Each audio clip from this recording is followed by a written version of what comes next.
nous demandons, résistance et alternative, c'est que le gouvernement pas renouvelé un contrat IPP qui peut commencer à négocier à ce là. Que le gouvernement mette en place une taxe le profit de IPP, qui met une taxe sur le profit là, le autres profit qu'ils ont fait, 4,2 milliards qu'ils ont fait là, pour financer l'énergie renouvelable lui-même, sa transition qui nous vise là.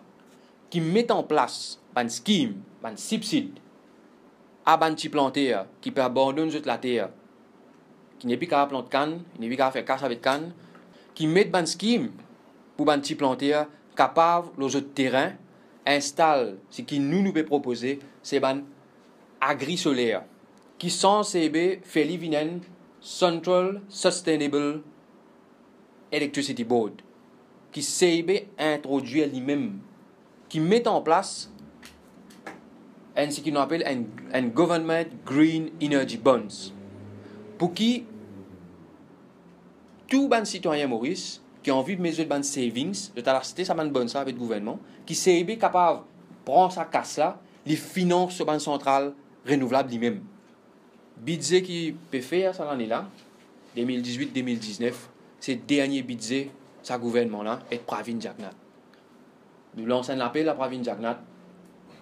pour pas céder devant le lobby d'un établissement et business Mauritius, d'un baron séculier. Nous pouvons dire si Pravin Jagnat est capable de donner sa quantité de taxes là, exemption de taxes à secteur privé, c'est tout établissement, les business qui mettre ça scheme là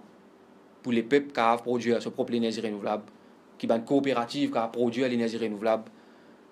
qui les peuples ensemble avec un petit planteur capable d'un producteur associé qui sous contrôle démocratique, qui peut aucun petit clic, qui peut contrôler la production, qui est un citoyen, chaque citoyen qui a venu investir avec ce que nous peut proposer là. Nous avons l'impression qu'il y a une pricing structure des prix des produits pétroliers à Maurice. Il ne fait pas exprès pour tirer maximum l'argent qui est capable depuis pour la population. Il ne fallait pas nous laisser nous embobiner par un mensonge de ce gouvernement-là qui peut faire nous croire qu'il prix l'essence autant sert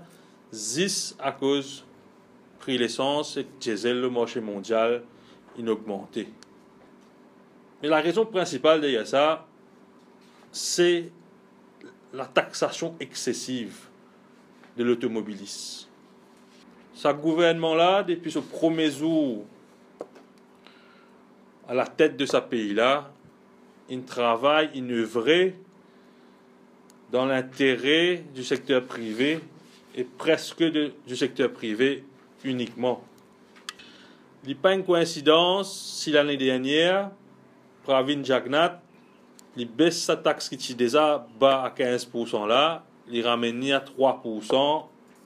pour une compagnie qui exportait. Possiblement pas pour une coïncidence si dans le budget qui peut venir, Pravin Jagnat décide d'extendre sa fiscalité ultra légère, presque inexistante de 3% là, à l'économie mauricienne. Si taxe l'essence il vient autant fort, c'est à cause taxe le profit secteur privé il vient autant bas. Si secteur privé participe à faire ce irresponsable et ce égoïste, et que tu peux contribuer dans les caisses de l'État responsablement, aujourd'hui, le prix de l'essence à la pompe, les partis pour ça qu'on des profits. Nous demandons à Pravin Jagnat de rectifier le tir dans le budget qui peut venir, mais l'attitude du Premier ministre récemment laisse beaucoup à désirer. L'IP prend une attitude lâche, ce silence, le pomponnette ahurissant, PNQ, le taxe, alors que le ministre des Finances, il est aux abonnés absents, et là, ce dernier création, il pour lier le budget le jour de la Coupe du Monde, ce lancement. Si ça pas un Premier ministre et ministre des Finances qui peut bourrer, mais moi, je ne connais pas qui était.